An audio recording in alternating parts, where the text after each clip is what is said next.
You are Locked On Syracuse, your daily podcast on the Syracuse Orange.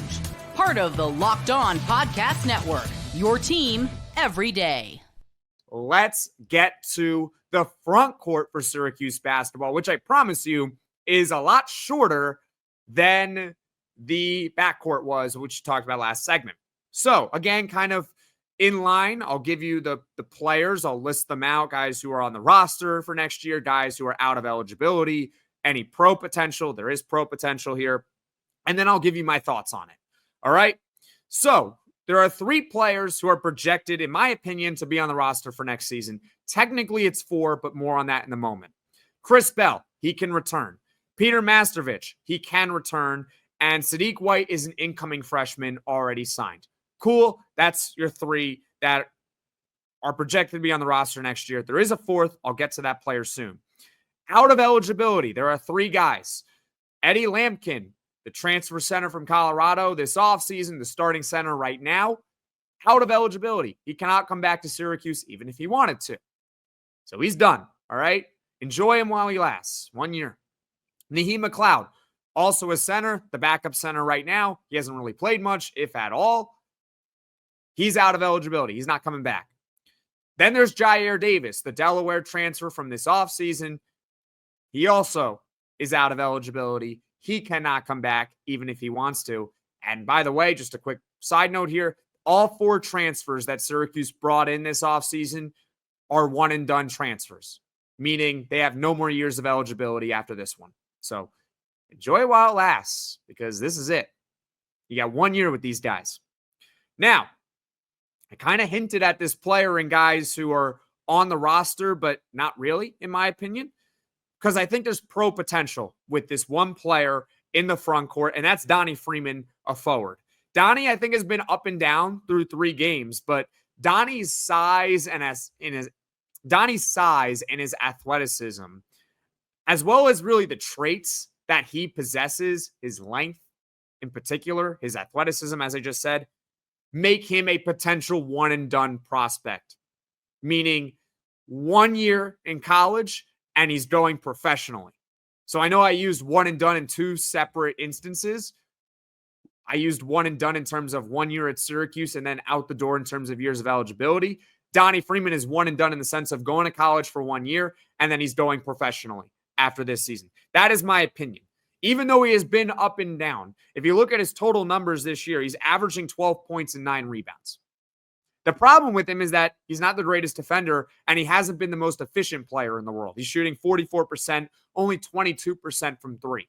But if that shot heats up at least a little bit over the course of the season, he's going to get drafted.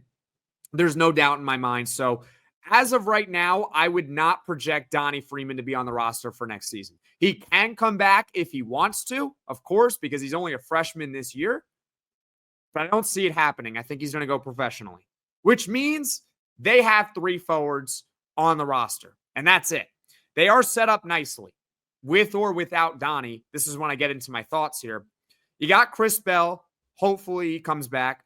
Peter Majstorovic, I think, is only going to get better. I know on yesterday's podcast, I called him more of a developmental project. The reason why I called him that is because he's not playing a lot of minutes, whether you agree with that or disagree with that. He's playing, I think, about 5-ish minutes a game right now. Last time I checked, maybe it's 6. Not entirely sure the exact number, but he's not playing a whole lot. He's got a lot of nice tools. He looks pretty refined, but I still think he's someone who can only get better. I don't know exactly what his ceiling is. And I think next year he's going to look a lot better than he is right now. So that's kind of why I called him development. He's kind of a hybrid between can play right now, and he can play pretty well, but he's also someone who you know is going to get better down the road. So that's Peter Majstorovic. And then you got Sadiq White. Blue chip, 5-star player, 5-star power forward. He's probably the replacement to Donnie Freeman for next season. That's what he's shaping out to be. He's in all likelihood going to be the starting 4. And by the way, for those that may be concerned about defense, I know we've talked a lot about defense on this podcast. Sadiq White might be the best defender in high school basketball right now, and he's coming to Syracuse. So I think we should all be pretty excited about Sadiq White. I don't know exactly how his offensive game is going to be, but He's a very good defender, which we should all be very happy about. So I think that Sadiq White, as of right now, is going to be the starting four for Syracuse basketball, just replacing Donnie Freeman 1-for-1. So who is going to play center? This is what I teased at the end of last segment. Who's the center? And this is why I was more open on yesterday's podcast to Asher Elson than I was Tyler Jackson. Because Asher Elson, has been a filler need for Syracuse basketball. With him. I don't think at this very moment he's a starting big man in the ACC for next year. I don't think that's what he is at this moment. But if you were to get a guy like Asher Elson right now, he would be your backup big man at the very least. He could be your backup center. He's 6'10". He's a true freshman. He wouldn't have to play all that much. It's not that Syracuse doesn't even use their backup center this year. Their backup center is Naheem McLeod, a veteran who has played in plenty of games, has played plenty of minutes, and they're not even using him. So Asher Elson wouldn't even really need to be used all that much if he were to come to Syracuse as a freshman. So I think it makes a lot of sense if you want to get him right now in the next couple of days, which, by the way, I don't think Syracuse is signing anyone in the next couple of days for the early signing period of college basketball. I just don't see it happening.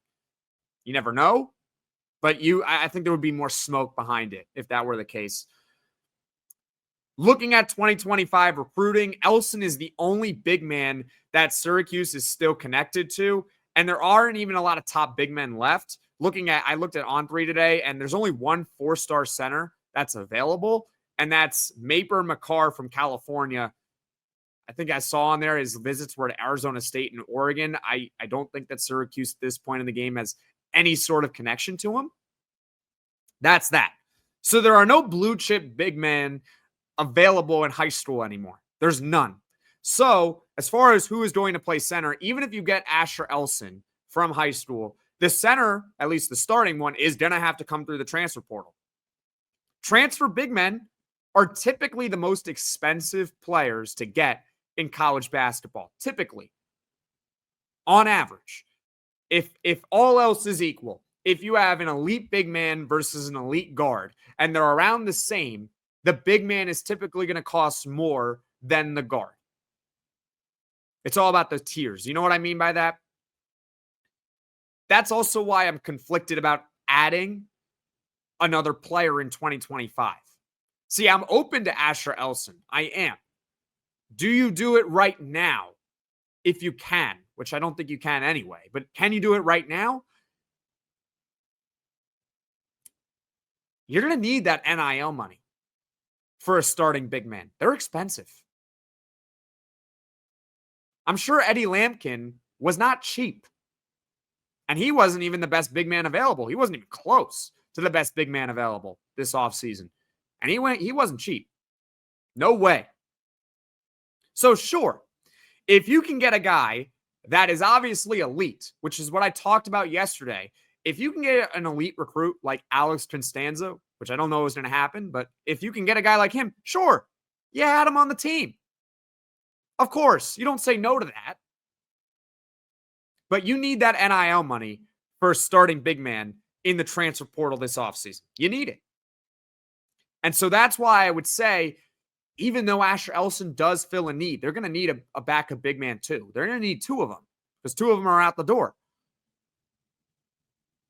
Are you sure you want to do it right now?